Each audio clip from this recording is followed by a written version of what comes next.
Nah, udah ada deh. Ah, Selamat sore Bang Iwa. halo, selamat sore, Sampurasun, Assalamualaikum. Kok gak kedenger suaranya? Ini Bang, ini Bang. Dengan suaranya? Nah, bukan ini. Yang mana? Ada nggak? Coba. Ah, sorry Bang Iwa, biasa anak magang. Ini lagi di mana Bang? Ya di rumah aja, nggak kemana-mana. Lagi di Sekarang Jakarta kan ya? kerjanya di Jakarta, betul. Luar biasa, akhirnya saya bisa ngobrol bareng sama idola saya, luar biasa. Terima kasih banyak udah menginspirasi lagu-lagu Indonesia dengan lagu rap dan hip hopnya Bang Iwa K. Mas, gitu. Udah support selama ini, support musik terus ya. Terima kasih banyak udah diganggu sore-sore Bang Iwa sama MGT. Saya Irfan, terima kasih banyak sudah meluangkan waktu. Kabarnya gimana Bang Iwa K? Sehat? Ya, kabar baik, dikasih sehat, dikasih senang. Asik, itu Syukurin yang aja. paling penting. Yang paling penting senangnya itu Bang. Kalau kita baik tapi nggak senang, apalah artinya dunia ini? Asik. Asik. Oke. Bang Iwa, selama PSBB di Jakarta, Yes. terus killing time-nya ngapain aja nih? Kan nggak bisa kemana-mana nih. Iya, tapi rupanya dengan di rumah malahan jadi banyak kerjaan ya, artinya banyak hal-hal yang kerjain gitu ya, di kreatif ya, bikin sama teman-teman, bikin lagu, macem-macem lah, apalagi ketika memang udah lagi promo album ya, promo album Musafir Malam, ini kayaknya banyak hal-hal yang bisa dilakuin di rumah, malah jadi ada ya jam kerja sekarang jatuhnya, lebih ini gitu loh, lebih. Dan di rumah juga selain emang kerjaan-kerjaan buat album juga ya, jadi seneng nanam pohon, banyak hal-hal yang seru pokoknya. Jadi ternyata selama di rumah ini banyak hal yang positif dan kegiatan produktif yang bisa dilakukan Bang Iwo bareng sama teman-teman ya di rumah ya. Betul, betul banget. Ya, istri jadi mendadak jago masak. Sip. Kita bakal flashback sebentar, Bang Iwa, ngomongin tentang masalah awal mula Iwa K mengenal hip hop dan mengenal rap itu dari kapan begitu, dan gimana ceritanya? Kisah nyata nih. Kalau awal-awal tahu rap itu waktu itu di Indonesia sempat ada tren breakdance ya, tahun 84. Malu nyebut tahun, waktu itu masih SMP. SMP dan senang breakdance. Breakdance mungkin tahun 2000.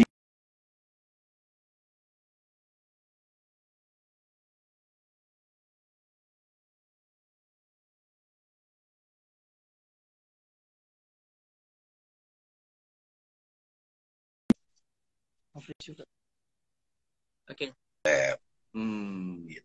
Jadi break dance dan akhirnya bisa mengenal rap dan hip hop. Oke. Terus kenapa sih Iwa K memilih jalur hip hop atau rap dibanding sama genre-genre lain? Karena gue nggak bisa nyanyi ya. Pengakuan yang tinggi dari seorang Iwa K, hebat. Enggak, tapi susah ketika ditanya kenapa suka hip hop, kenapa suka rap. Itu sama aja kayak nanya gue, wah kenapa sih suka emping gitu. Kadang nggak ada alasan gitu, gue nggak ada alasan buat suka emping, karena emang suka aja gitu ya. Rap juga suka aja somehow, jadi yang emang ya suka gitu loh. Kadang-kadang lo kan itu jengkol bau, kenapa sih makan pete suka? Ya suka aja gitu. Nggak ada alasannya gitu kan, misalnya. Emang maksudnya nggak ada influence dari teman-teman yang satu geng gitu, cuman gara-gara lihat perkembangan breakdance zaman dulu, terus tiba-tiba gue cobain deh gitu loh. Bener-bener emang waktu itu emang ada breakdance ya, emang teman-teman juga waktu itu emang lingkungan mendukung juga, suka breakdance juga. Tapi ketika udah berapa lama itu breakdance berjalan, kok somehow jadi yang ngerasa lucu juga ya, yang ngiringin itu ada musik, nggak nyanyi, dia ngomong tapi enak gitu loh. Kalau dulu misalnya kalau dance kan kayak what's so funny, John, a DJ tracks, we just play reckless. Jadi buat gue kayaknya kok lucu banget gitu kan, pengen bisa gitu loh, penasaran, udahlah jadi plagiator, jiplak-jiplak lirik gitu kan. Juangannya dulu kalau kita pengen tahu lirik satu lagu kan keras ya, Kang ya. Emang bener-bener di depan tape itu kita rewind, kita rewind, kita play sampai headnya tipis gitu kan. Iya, betul. Kalau sekarang tinggal browsing terus langsung dapat gitu. Dulu perjuangannya wadaw. Buat satu lagu aja paling cepet tuh setengah jam kali buat bisa dapetin lirik ya. Kita dengerin, kita bisa salah kan kalau denger kan. Kita dengerin lagi, ulang lagi, ulang lagi. Waduh, tapi seru. Itu proses yang seru banget buat saya. Perjuangan yang memang nanti bisa diceritain sama generasi-generasi sekarang yang suka hip hop dan rap gitu. Dulu zamannya Iwake ini bareng sama teman-teman berjuang untuk bisa menaikkan hip hop dan rap di Indonesia. Dulu kalau ngomong itu masalah hip hop dan rap di Indonesia tahun sekitar 80-90-an, mungkin saya boleh ngomong kalau Bang Iwa ini sebagai pionir, benar nggak Bang? Ember dong, cie. Pionir ember. Ember dong. Iya betul. Enggak, tapi gitu. Ya apa ya? Ya mungkin secara album iya, secara album bisa dibilang yang nekat satu album lagunya rap semua, murni hip hop gitu ya, rap gitu ya. Ya waktu itu emang mungkin bisa dibilang pertama. Tapi buat ada beberapa emang ya penyanyi atau artis Indonesia yang udah memulai rap itu sebagai bagian mungkin 4 bar, mungkin 8 bar dari lagunya. Ada almarhum Raja, ada juga dulu sempat di LCLR salah satu radio di Jakarta juga lomba cipta lagu remaja tuh ada satu yang bawain produk rap tuh ada Rudy Jamil dulu dulu tuh ada Igor Tamerlan walaupun emang akhirnya membuatnya bukan satu album, hanya lebih emang bagian-bagian aja dalam lagu-lagunya.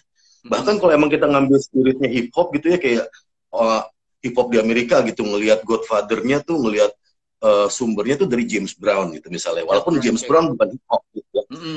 Kayak gue ngeliat spirit hip hop itu dari Benyamin S gitu loh. Yes. Stylenya tuh bener-bener yang emang wah udahlah kalau buat gue almarhum top deh pokoknya kalau buat kayak gitu. Jadi inspirasi juga. Dan tahun 98 mungkin 80 akhir dan 90 ini adalah menjadi salah satu tren hip hop dan juga rap luar biasa sekali. Kalau setelah Bang Iwa dulu pernah ini Bang di catatan si Boy itu dulu ada Jackie yang Senomi ya. Senomi. Iya. Itu keren banget tuh. Iya. Asik. Keren banget. Iya, itu keren banget. Itu catatan si Boy itu tahun-tahun 86-an ya kali ya. 86 pertama kali tuh. Yang pertama kali catatan si Boy pertama kali. Iya 87-an kalau nggak salah. Ada juga dulu di Tarik Kejang dulu ada filmnya. Tarik Kejang. Itu kalau tidak salah ini ya, siapa namanya? Pantomim itu? Septian Dwi Cahyo. Terus bareng sama lupa lagi deh. Ada dulu Voltus. Dulu namanya Voltus juga. Voltus itu temannya Turbo ya? Iya. Ozon. Iya benar. Zuluk Turbo. Iya. Ini yang nonton kita pada ngerti nggak sih tahun 80-90-an nih? Pada bengong. Tapi gini loh kan.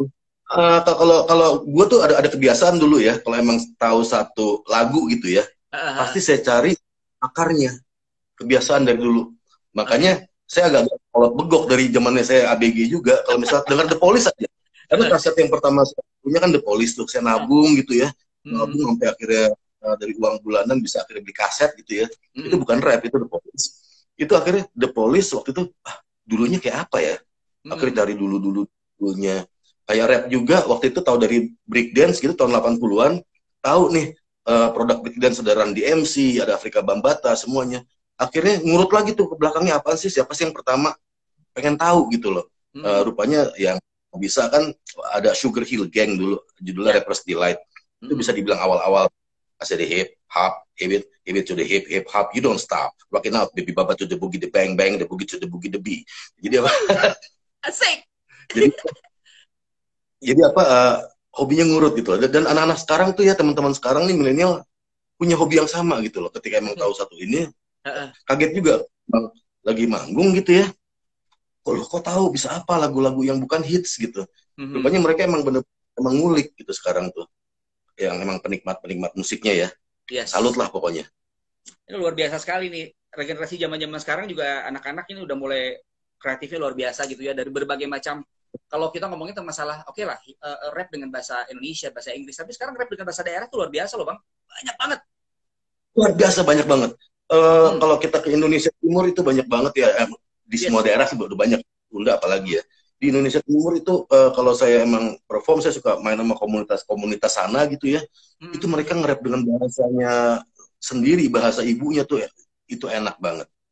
Dan kebetulan justru gue pertama kali bisa nge-rap waktu gue rekaman buat album Meliana Manuhutu di Jepang sekitar tahun 90 sampai 92, itu belum berani nge-rap bahasa Indonesia waktu itu, sebelum punya album. Nge-rapnya pakai bahasa Inggris dan bahasa daerah, bahasa Sunda, bahasa Jawa, bahasa Ambon. Waktu itu masih belum pede pakai bahasa Indonesia. Baru pede tuh ya pas punya album aja, pas udah tahun 90. Oke, inilah apa namanya kelebihan Indonesia dibanding sama negara-negara lain dengan berbagai macam bahasa daerah yang memang kita bisa tonjolkan gitu Bang Iwa ya. Tapi ada satu Kang ya yang saya cita-cita pengen banget saya nge-rap tuh pakai bahasa ini, bahasa Semapur. Susah.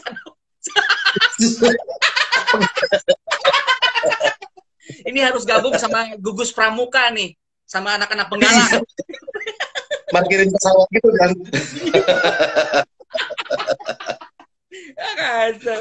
Aduh, ini luar biasa perjalanan Iwake.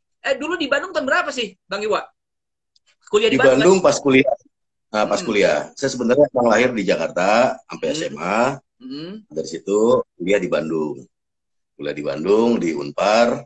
Ada ya udah mulai nge-rap juga. Situ kan mulai dari SMA udah mulai nge-rap, gitu udah manggung-manggung cari uang.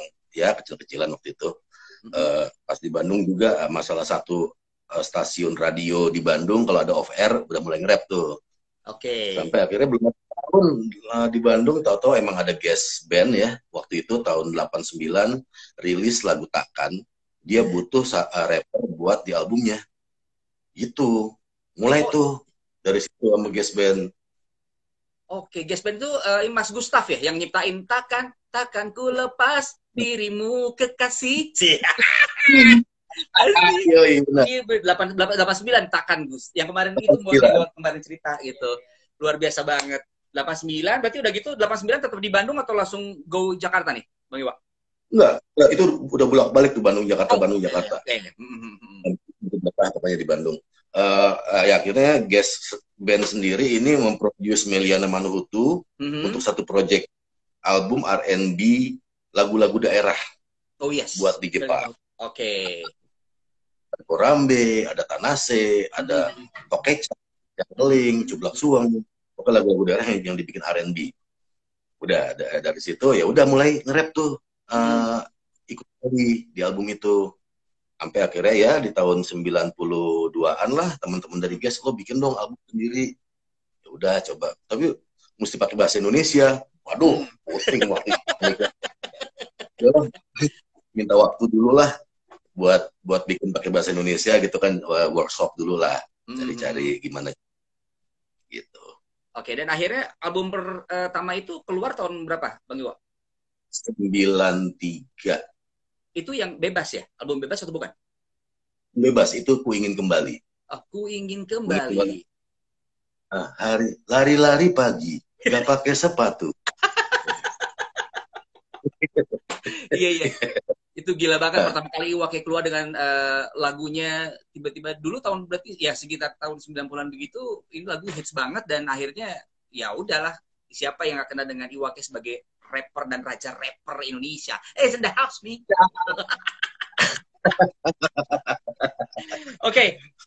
Terus kemudian kalau sekarang kita ngelihat perkembangan anak-anak muda zaman sekarang, Bang Iwa, yang lihat dengan lagu-lagu yang memang dia bikin sendiri gitu ya, kita lihat nulis ini adalah keadaan sosial yang memang selalu dia lihat sehari-hari. Itu menurut Bang Iwa memang begitu ya dengan rapper-rapper? Kalau di luar sana kan dia menghajar kehidupan sehari-hari, mengkritik dan segala macam gitu. Etis nggak kalau di Indonesia dibikin seperti itu lagi, Bang?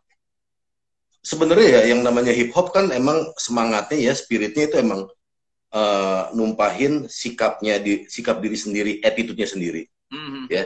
Di luar juga mungkin kita ada juga rap yang emang sifatnya ngeritik, ada. Ada juga yang emang kalau emang orangnya seneng pesta gitu, party, ya rapnya lebih tentang party. Kalau cowok-cowok yang cunihin gitu, yang womanizer, ya rapnya tentang womanizer gitu kan, tentang bener-bener emang. Jadi emang biasanya emang hip hop atau rap itu ya ngebawain attitude-nya sendiri. Jadi buat gue ya gimana mendelivernya, gimana apa ngebawainnya, yang penting selama itu memang bukan attitude orang lain, ya attitude diri sendiri, ya ya nggak ada masalah sih.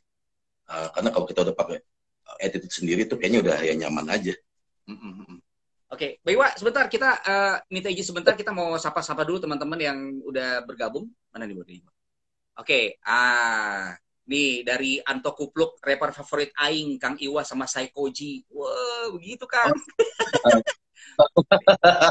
Siap. Ada Sarif Rahman juga. Om Iwa, kalau gue pengen jadi rapper, syaratnya jadi rapper itu apa sih? Kasih tips sama triknya dong. Boleh dijawab dulu, Kang? Mungkin kalau secara teknis, gue nggak terlalu paham ya. Mungkin orang banyak yang udah lebih tahu lah sekarang lah ya. Banyak yang pinter-pinter. Kalau gue sih yang penting kita punya passion buat apa aja yang kita kerjakan, punya hasrat gitu loh.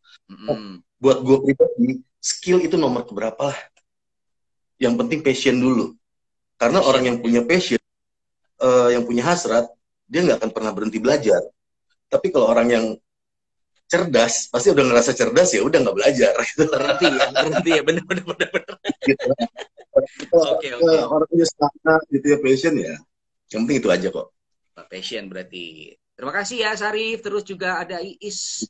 Kemudian ya Yuni Topis, ada Vian Supriyanti. Terus juga, banyak banget nih kalau misalnya gue urut ke ini ya, ke mana, ke atas ya. Coba ke bawah sebentar. Mana? Sorry. Coba lihat buat. Oke, terus dari ini dari Dinan Tiara Randita. Bang Iwa, cerita dikit tentang album Bebas dong katanya. Tentang album Bebas. Album Bebas itu album yang memang dirilis tahun 94. Sebenarnya nama albumnya bukan Bebas, tapi nama albumnya Topeng. Bebas itu sendiri lagu yang ada di album Topeng. Ya lagu Bebas itu sendiri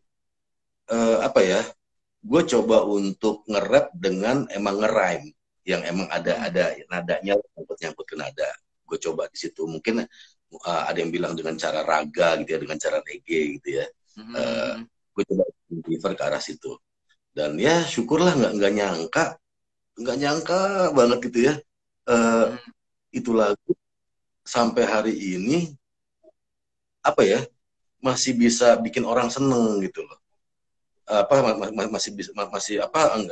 yang buat di segmen gua aja gitu ya, usia gua aja, tapi emang sekarang anaknya temen gue, dan kalau misal gue manggung kok ini kok apa gitu ya, itu buat gua itu maksudnya sering banget makanya gue ngomong thank you for making hip hop alive. Terima kasih buat hip hop ini hidup gitu loh.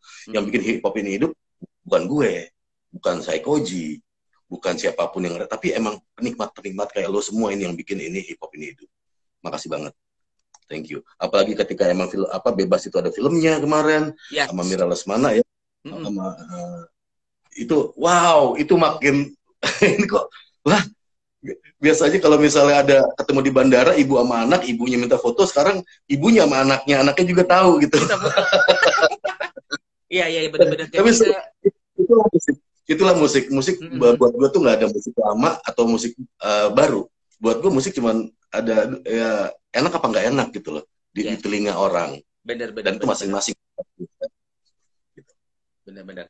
Tapi kalau menurut Bang Iwan sendiri, kalau kita ngomongin masalah musik 90-an sekarang sudah mulai lagi banyak ditampilkan di beberapa perhelatan begitu kan, kayak 90s Festival dan segala macam. Mungkin Bang Iwan juga salah satunya bisa menjadi bagian dari itu. Ini nggak, maksudnya kita percaya dengan omongan bahwa tahun 90 itu lagunya udah everlasting dan nggak bakal ngejenuhin, benar nggak Bang? Gue nggak mau terlalu sombong ngomong seperti itu ya. Itu yang ngomong itu emang banyak sih emang generasi lain yang ngomong seperti itu. Betul. generasi tapi memang kalau gua akui ya, kalau gua kan tong sampah musik nih Kang ya. Maksudnya gua dengerin musik apa aja gitu ya. Kalau gua pagelaran rock gitu misalnya ya pada waktu tahun 90-an. Padahal rock semua nih. Pagelarannya selama 2 jam lebih bahkan hampir 3 jam. Itu bisa nggak bosan karena walaupun sama-sama rock, tapi attitude-nya beda-beda tiap band. Warna-warni banget. Nggak ada yang ngikutin satu sama lainnya, pede dengan gayanya sendiri gitu loh. Gayanya tuh macam-macam, jadi bisa bikin nggak bosen. Makanya ya sebutin aja siapa aja gitu. Karena kenapa gue ngomongin rock? Karena gue nongol di tahun 90-an, gue nongol dengan rap ketika rock tuh lagi booming banget di Indonesia waktu itu kan. Yes, pada tahun itu sangat ini banget kan. Sangat berwarna banget ya, nggak hanya ya pop rock juga, free pop juga, itu lagi bener-bener berwarna banget, R&B juga. Itu masing-masing tuh punya gaya pede sendiri gitu, nggak ada yang gaya yang akhirnya ngikutin orang lain. Makanya itu dia yang gue bilang, itu mereka tampil dengan attitude-nya sendiri, bukan attitude-nya orang lain, dengan gayanya sendiri. Itu yang mungkin ya, tapi mungkin juga bisa karena emang bisa dibilang senang bilang produk 90-an tuh asik-asik gitu ya, tapi mungkin emang ini bagian dari siklus. Bisa juga ketika tahun 90-an teman-teman musisi pada waktu itu sangat admire banget sama lagu-lagu 70s. Yes, ingat betul ya kan, banyak lagu-lagu yang emang mencontoh soundnya, gayanya tuh tahun-tahun 70-an waktu itu tuh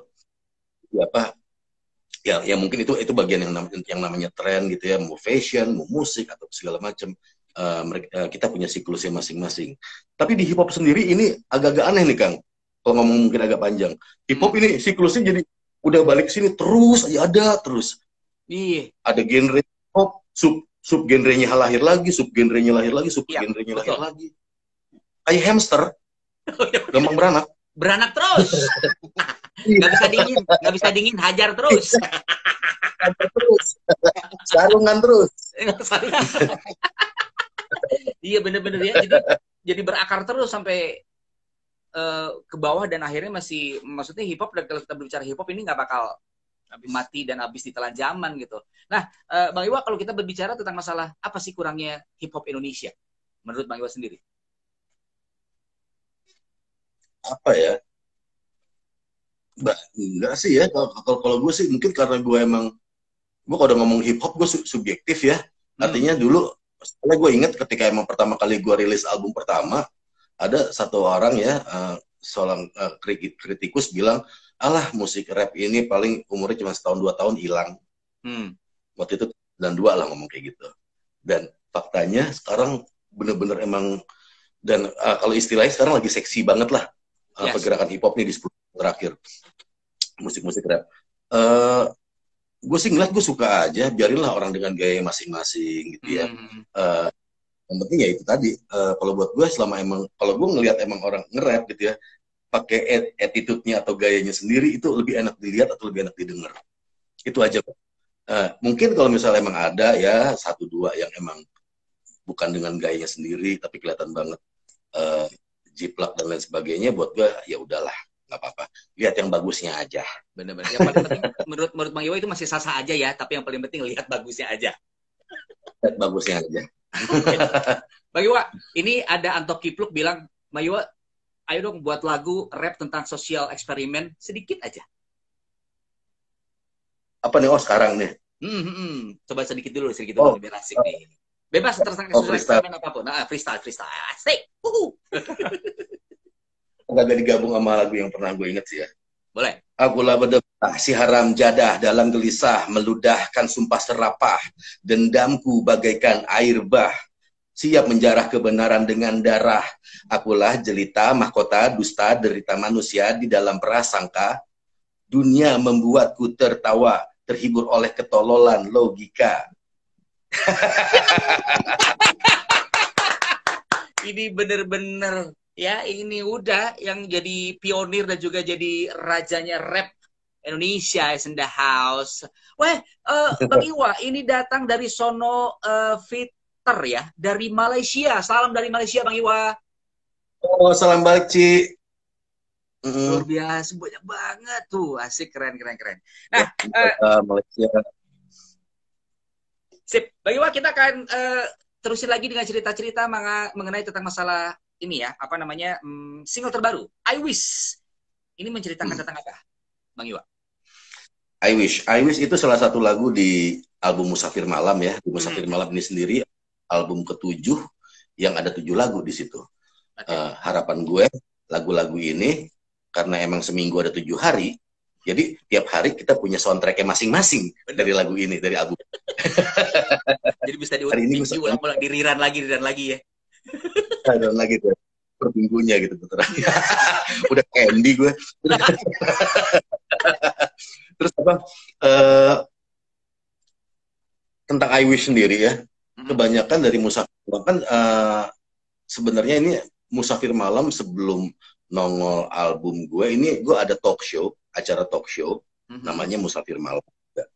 Nah, di situ teman-teman yang datang sebagai teman ngobrol gue di talk show itu.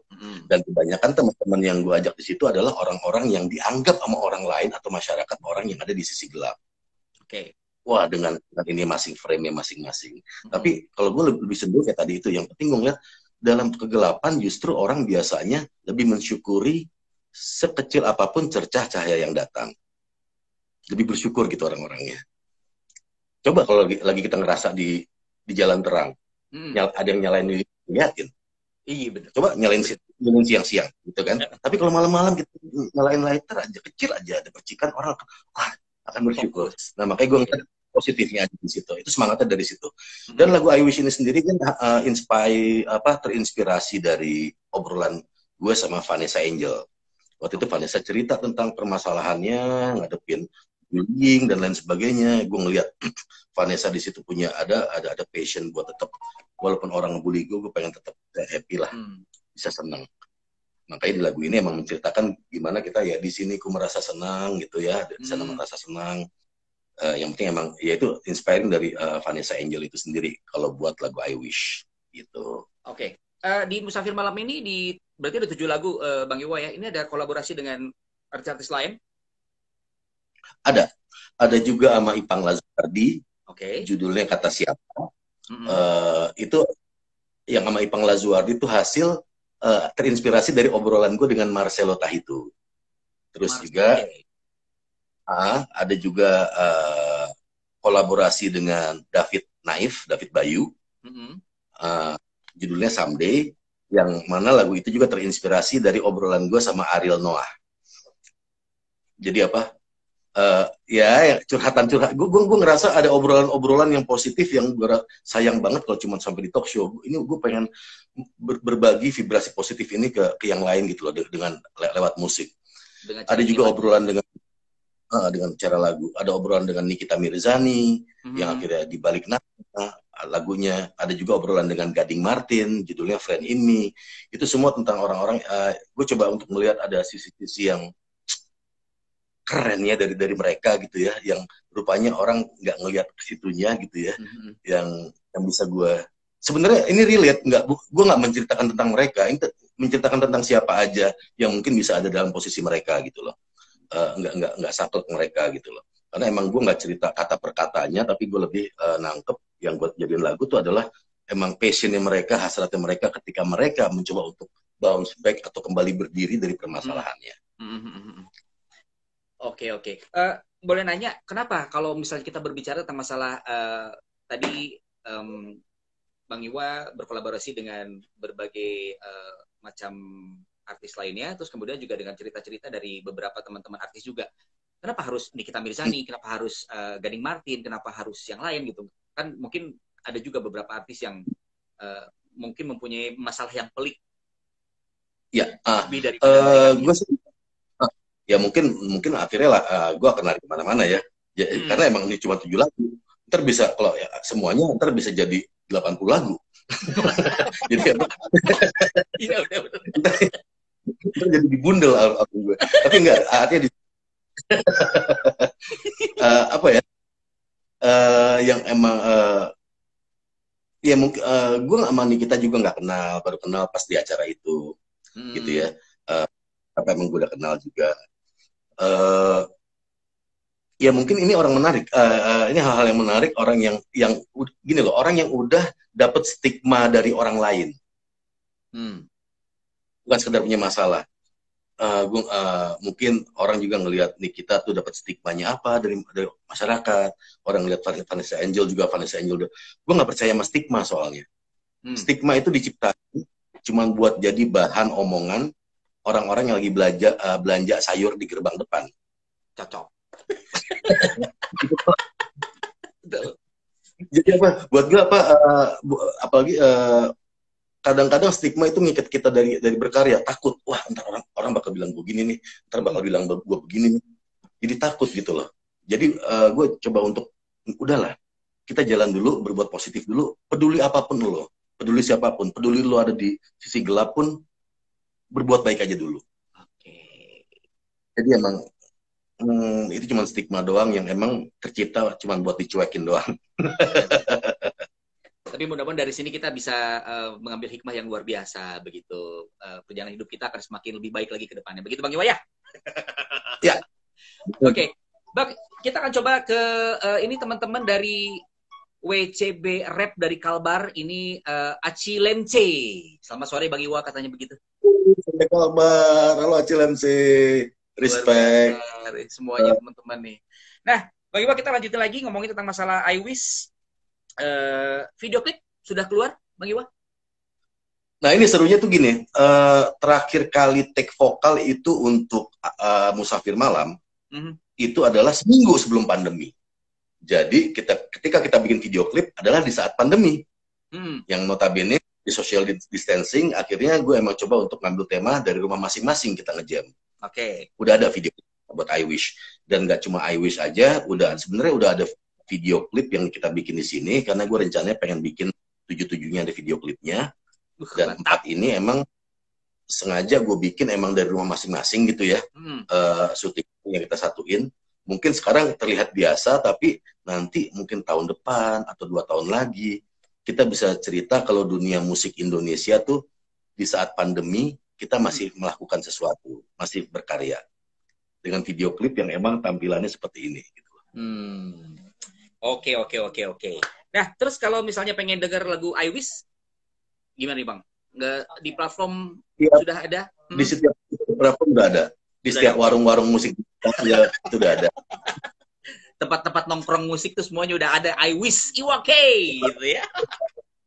Name it, Joox, Spotify, Deezer, iTunes, itu udah ada semua.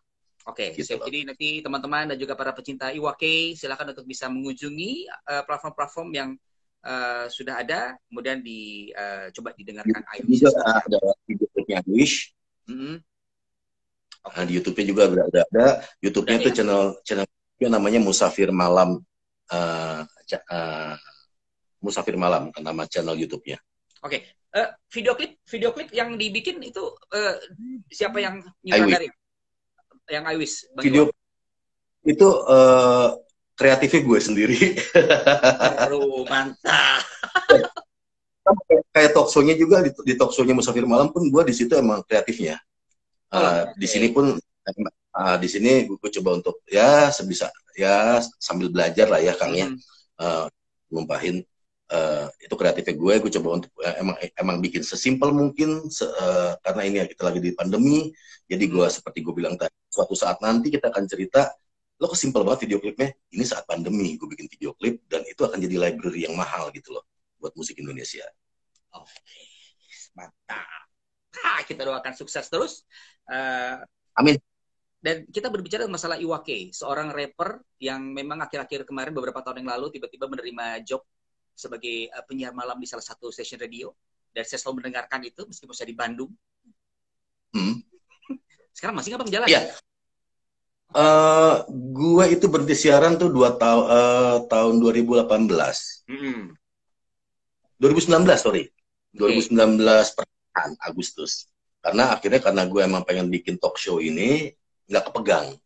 Kan gue sebelumnya dulu juga tentang percintaan ya kan, gue sempat berhenti karena emang gue ngomong aja nggak apa-apa ya, gue di sini gue ngomong ya. Gue sempat udah betah siaran di salah satu stasiun radio, atau gue emang ada masalah, gue ketangkep gitu ya, gue bikin salah, Ya, nggak ada masalah, gue nggak takut sama masa lalu karena sejak apapun masa lalu gue itu yang akhirnya bikin gue bisa ngobrol-ngobrol sama Akang sekarang. Siap, Ya kan? Bang Iwan. Asik, respect, respect. Terus apa? Akhirnya itu setelah gue akhirnya menjalani konsekuensi gue keluar dari rehab, gue akhirnya siaran lagi, malam lagi. Itu pun nggak sampai setahun ya, karena keburu untuk bikin talk show ini. Satu hal tentang siaran, gue doyan banget siaran. Oke. Karena gue selalu bilang sama teman-teman penyiar gue, siapapun waktu itu ya, announcer, penyiar itu manusia paling beruntung di dunia entertainment. Alasannya adalah? Alasannya, ketika gue perform, ya orang merhatiin, orang akan ke distract sama lampu, sama backing vokal, sama dan lain sebagainya, sama gerakan gue sendiri pun bisa ke distract. Tapi penyiar, pendengar itu nggak ke distract apa-apa selain suara lo. Lo bener-bener bisa ngomong tuh bener-bener langsung ke hati, langsung ke alam sadar pendengar gitu loh. Itu yang dicita-citain semua orang kreatif loh, entah pelukis, pengen kan langsung alam sadar langsung nerima gitu kan, entah ya penulis dan lain sebagainya. Penyiar tuh suara yang bener-bener langsung kedengeran, lo nggak ke distract sama apapun, langsung gitu loh. Itu gue selalu bilang itu, makanya gue bisa ngekspresiin apa aja tuh di dunia siaran pada waktu itu. Emang ngangenin sih. Dan talk show ini emang salah satu kayak siaran juga kan waktu talk show ini kan.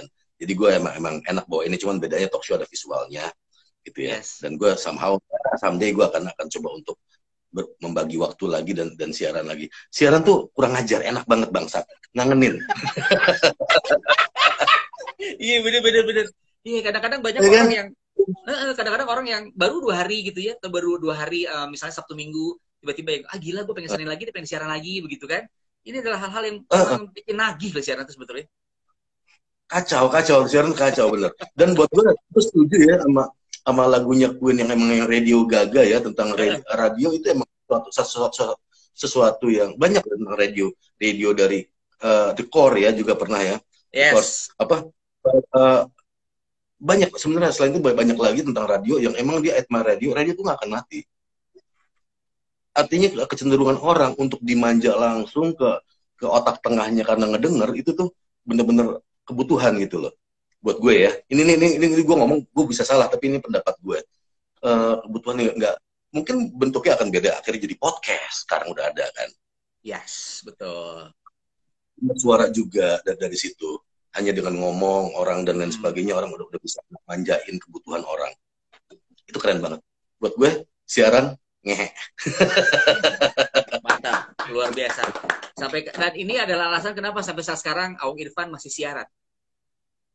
Nah susah move on deh. Males bergeraknya. Males ya Kang ya. Males banget kalau udah enak banget. Apalagi kalau tiba-tiba di security ada yang bilang, Bang Iwa, ini ada yang kirim makanan. Enaknya. Coba malam-malam tuh.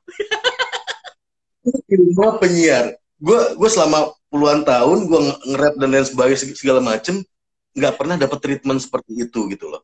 Tiba-tiba ada yang makan makanannya atau apanya ya, tapi buat gue gila loh. Lo belain pulang kantor mampir ke radio buat naruh makanan, beliin makanan hangat lagi. Buat gue, dan kadang-kadang orang nggak mau ditemuin loh. Gue waktu itu pernah ada pendengar yang emang udah naruh dia langsung cabut, nggak pernah mau ketemu gue.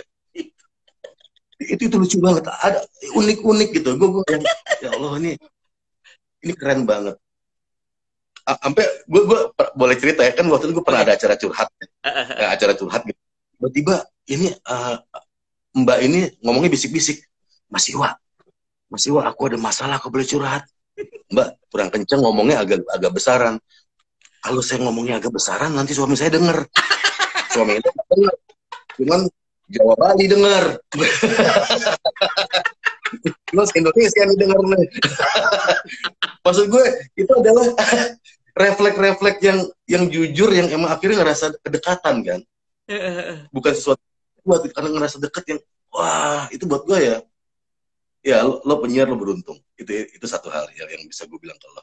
Bener, yang paling sering lagi ketika mereka curhat terus kita nanggepin, kita selalu, kalau saya pribadi gitu, saya juga pernah terbius dengan acara malam gitu hampir beberapa tahun gitu ya lamanya, terus tiba-tiba ada yang minta curhat, maksudnya minta solusi dan segala macam. Akhirnya saya mencoba bikin solusi itu dan mereka bisa laksanakan. Terus mereka telepon lagi, Kang, alhamdulillah kemarin Akang saranin aku udah bisa usahain dan aku baik-baik lagi bersama pasangan. Aduh, itu ngejos banget bang. Itu keren banget. Enggak, dan satu alasan kenapa gue selalu malam gitu acaranya ya, itu dulu sebenarnya itu jadi cita-cita ketika gue, kalau nggak salah gue SMA, gue lupa judul filmnya apa. Ada satu, bukan Sleepless in Seattle, tapi ada satu ya, tentang penyiar radio, dia siarannya malam-malam. Oh, judulnya Dead Air kalau nggak salah. Iya benar, Dead Air ya. Emang yang dia ngomong malam sepi dan gloomy, buat gue yang, kalau gue siaran gue pengen kayak dia gitu. Dan ya bukan apa-apa ya, banyak yang nawarin buat siaran pagi, gue bilang enggak deh, karena gue ngerasa fight good malam gitu loh. Ntar kalau pagi banyak tabrakan, suara gue bikin ngantuk soalnya. Kalau malam tuh enak banget, sunyi, kemudian juga suasana redup redap di suara di ruang siaran dengan lampu yang bermain, terus kemudian dengan backsound yang luar biasa. Saat malam, kamu lagi ngapain? Cie, udah makan atau belum? Cie.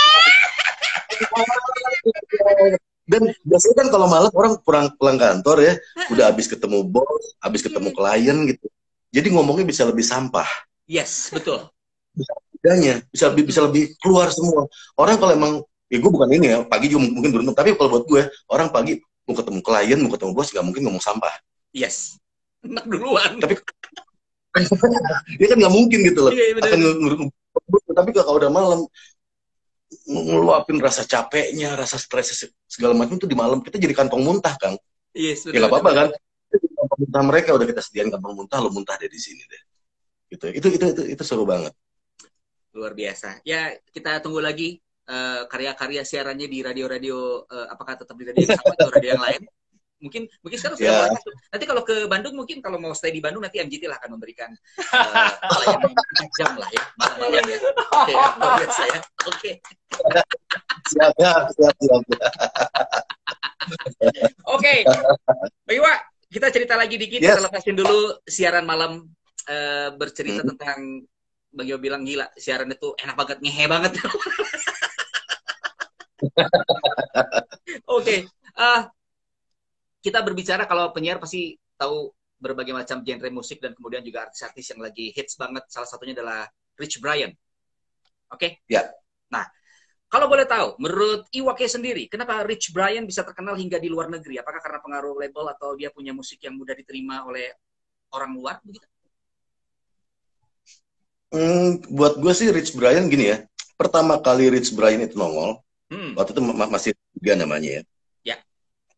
Rich Brian itu nongol ketika banyak anak-anak hip hop yang menghardik dia dengan bilang, gila anak hip hop pakai baju pink, pakai tas pinggang, diledek gitu, sepatunya syutingnya di kompleks segala macam. Kalau buat gue, dia justru nongolin attitude-nya. Lagu kompleks, gue emang begini gitu gue nggak perlu jadi sok gangster kalau gue begini gitu. Nggak, rap tuh nggak cuma gangster rap, buat gue nggak cuma banyak ya, tunjukin aja karakter lo, attitude lo. Buat dari awal gue udah ngomong, Rich Brian tuh orang yang jujur sama attitude-nya. Yang dia nggak takut, dia nggak takut. Gue memang begini gitu loh. Dan itu yang gue salut dari dia. Sementara kebanyakan pada waktu itu rap harus kelihatan gagah, harus kelihatan apa, harus kelihatan wah gangster gini. Nggak, kalau emang kita pelajari, genrenya tuh banyak, nggak melulu itu berceritanya. Yang penting attitude lo keluar. Bahkan Will Smith dulu namanya masih Fresh Prince ketika jadi rapper. Dia nge-rapnya ya nge-rap tentang anak rumahan banget, Fresh Prince of Bel-Air, anak rumahan dari kelas menengah di Amerika yang emang ya udah cara nge-rap gue begini gitu loh. Dia nggak perlu jadi sok-sok wah gue anak jalanan yang emang wah gue tough kehidupan gue, enggak gitu loh. Itu gue selalu suka sama warna-warni yang seperti itu. Kalau emang kehidupan lo seperti itu nggak apa-apa gitu loh. Kayak waktu itu udah lama sih, ada waktu itu nge-rap kan diri kayak, yo man, kaki gue ketembak, gue nggak peduli gini-gini. Di belakang panggung samperin, kalau kaki lo ketembak lo di rumah sakit sekarang. Ini emang maksud gue apa? Udahlah, apa adanya aja. kalau emang apa adanya di Amerika seperti itu, ya kita apa adanya di Indonesia seperti apa gitu loh. Karena gimana juga buat gue membawa mengasimilasi suatu budaya yang masuk gitu ya. Kayak nanam, misalnya kita nanam jeruk California lah, bibitnya kita tanam. Ketika kita tanam masuk ke dalam tanah, dia kan akan bergaul dengan organik-organik di dalam tanahnya Indonesia. Bukan tanahnya lagi. Yes. Gitu loh. Buat gue seperti itu gitu. Itu yang terjadi dengan dangdut di Indonesia, rock di Indonesia, jazz di Indonesia seperti itu. Karena elemen-elemen sikap-sikap Indonesianya tuh ada di produknya gitu loh, di lagunya. Bukan akhirnya kita menjiplak mentah-mentah si bibitnya kita taruh di dalam kayak hidroponik yang nggak kena tanah, pokoknya kita taruh dalam plastik yang nggak akan tumbuh, susah gitu loh. Kalau tumbuh pun nggak lama. Iya benar-benar. Jadi kadang-kadang ada juga yang ya rapper-rapper yang ya apa ya, maksudnya tidak mencintai dengan lu adalah rapper dan lu tolong tunjulin apa yang lu punya begitu. Jangan melihat di luar sana yang memang budayanya sama justru jelas-jelas berbeda dengan negara kita gitu. Kadang-kadang banyak yang gitu ya Bang ya. Keadaan jalannya juga beda kan maksudnya. Ya, kalau emang hidup di iya. Keadaannya juga beda. Gue orang yang hidup di jalan dari dulu. Gue banyak di jalan. Ya, artinya menceritakan keadaan jalan di sini pun beda dengan perspektif gue yang emang di sini gitu loh. Gue nggak coba untuk akhirnya menjiplak mentah-mentah keadaan di sana buat gue aplikasikan di sini. Nggak juga gitu loh. Malah jadi kayak rap fiktif gitu. jadi ya udahlah, itu spiritnya hip hop ya buat gue apa adanya. Itulah apa adanya, jujur dengan attitude lo, ya lo keluarin dah kayak gitu loh. Kalau boleh agak sedikit gue cerita, gue pernah dibilang, Kang, rap di luar kan banyak ngomong, sorry ya, eksplisit yang fuck apa segala macam bla bla bla ini. Lo kenapa rap lo, lirik lo nggak pernah frankly speaking ngomong secara langsung? Karena attitude gue suka dengan bermain kata-kata metafor. Oke. Gue ya kan gue bawa attitude gue suka bermain dengan metafor. Gue bercerita misalnya ada lagu gue tentang judulnya Cuma Ulat. Kalau emang orang dengerin ya tentang kehidupan ulat yang hidup di dalam buah tomat yang akhirnya terpuruk di satu pasar swalayan gitu ya. Insya Allah dia dibawa kemana-mana lah gitu kan. Di situ kan emang kalau orang yang ngerti ya ini tentang satu kaum yang termarginalkan. Yes. Lebih seperti itu. Tapi gue berceritanya kan enggak. Gue hobi aja. Gue suka kalau emang mau ada yang bercerita langsung silahkan. Itu gaya lo. Tapi kan gue pakai gaya gue. Gue nggak pakai gaya lo. Baik amat sih lu. Terpakai ada uang sewanya. Iya benar-benar. Wah ini ada lagi nih. Ini dari Praharadita. Kang Iwa kita akan coba baca dulu sebentar. Bang Iwa please notice me. I'm a big fan. Praharadita. Oh, siapa namanya tadi? Dita ya? Iya Dita Praharadita. Dita makasih banget. Thank you udah ngapresiasi musik. Thank you banget. Dita juga crazy love and deep respect buat Dita ya. Tetap dengerin terus. Kalau bisa sih apa sama 77 lagunya. Jadi lo udah tahu lagu Senin apa, lagu Selasa apa. Tetap jalan. Oke, mantap. Tuh, Dit, udah edit tidur makanya sekarang. Jangan begadang melulu. Itu biasa dia seneng nonton drakor. Ya. Aduh, nih kangen banget lihat Kang Iwake manggung dari Al-Bazari Chris Biantoro. Yang terdekat ya, kapan? gue juga Bang, manggung. ada virtual. Gimana, Kang? Kapan ada mungkin ada yang deket ini mungkin manggung secara virtual atau mungkin ada event lagi karena sekarang udah mulai dilonggarin nih, mungkin agak sedikit mulai ada teman-teman fansnya. Kemarin sih udah beberapa kali emang ada acara yang emang virtual ya, stream ya, ada 3 kali 4 kali. Ntar yang paling dekat, ntar gue kabarin. Tapi emang mungkin ya sekitar di akhir bulan ini kayaknya bakal ada lagi secara virtual. Follow aja IG gue, ntar pasti itu akan gue kasih flyernya di situ. Jadwal gue kapan aja nanti gue ada virtual manggung lah ya, ngobrol-ngobrol. gue juga nggak pernah live IG. Gue pernah sekali live IG, gue yang Kak lagi dong live IG, Kak lagi dong. Kayaknya seru juga. Gue juga akan pengen gue bikin rutin gitu, hal-hal kayak gitu. Seru juga, akhirnya bisa tetap nongkrong bareng. Makasih banget. Sip. Mudah-mudahan semuanya cita-cita dengan next project-nya Bang Iwa akan menjadi satu realisasi luar biasa untuk apa namanya menghilangkan rasa kangen begitu ya. Jadi ya mungkin orang sudah lama tidak melihat Bang Iwa show perform, tapi mudah-mudahan nanti dengan secara IG live dan segala macam ini bisa mengurangi rasa kepenasaran gitu ya. Nah, Bang Iwa, kalau misalnya ada kesempatan berkolaborasi dengan musisi Indonesia atau musisi luar negeri, siapa yang akan diajak? Karena kan mungkin adalah angan-angan dan cita-cita gue pengen ngajak musisi Indonesia ini deh, luar negeri ini deh gitu. Musisi Indonesia, alhamdulillah hampir semuanya udah pernah. Sombong. Makanya gue pernah tanya nih Kang ya, gue pernah tanya. Sebenarnya genre lu apa sih, Wak? Genre gue tuh kolaborasi lagi. Tapi gue sering banget nih kolaborasi, gue alhamdulillah gue sama pengen apa Mas Iwan pas kesampean gitu kan.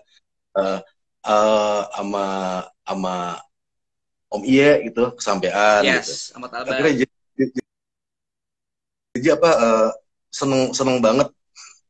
Sebenarnya kayak waktu dulu aja gue ngefans banget sama Benyamin. Waktu kalau gue cerita ya, seminggu sebelum almarhum meninggal itu pas kolaborasi kan sama gue kan acara satu TV lah. Itu gue ngefans banget. Pas ketika emang dia masuk ke studio, teman-teman di band gue kan ngefans sama dia. Dia masuk, kita nggak ada ngomong, kita diem, kita ngeliatin dia aja. Dan ekspresinya dia, gue inget banget, dia pas udah masuk ngeliat kita diem, ya udah gue balik deh ya. Brilian itu orang luar biasa ya. Itu brilian banget. Dan teknik vokalnya orang nggak pernah nyangka, gue bilang, ini orang power suaranya gila ya. Gue sampai merhatiin, ya ketutup sama acting dan lainnya kan, dia jago.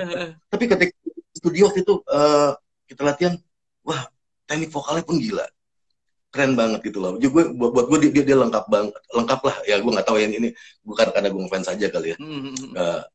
Dia lengkap lah. Dia keren banget kalau buat kayak gini. Ya itu sama pernah juga ya kalau kolaborasi. Kalau mungkin artis luar gue pengennya justru ya gue pengen pasti sama rapper ya, sama Eminem gue pengen ya sih. Tapi buat gue standar sama rapper. Bener. Biasa. Bener buat gue biasa. Gue tuh justru gue pengen sama Lenny Kravitz, gue pengen sama Sting, mantap. Gue pengen sama Red Hot Chili Pepper gitu ya. Yang emang bukan karena hip hop kan sebenarnya kan emang crossing genre kan, gabungin ini semua gitu. Betul. Gue pengen banget gue sama genrenya beda, gue bisa ini gitu loh. Bahkan gue Jimi Hendrix masih hidup, gue pengen banget bisa sama Jimi Hendrix. Kalau sama ini deh, kalau Jimi Hendrix ada, Jimmy Gideon aja mau nggak Jimmy Gideon?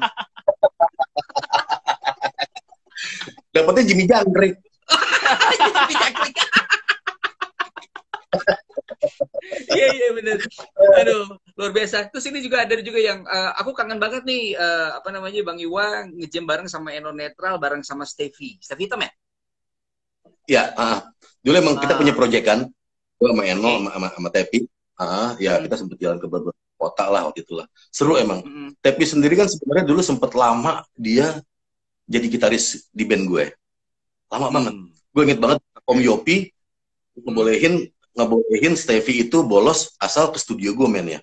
Asal mainnya sama gue. Bolos sekolah. Jadi dianterin nggak usah pakai celana SMA gitu. Datang sama Om Yopi gitu ke studio. Wah jagain lo ya. Ya udah.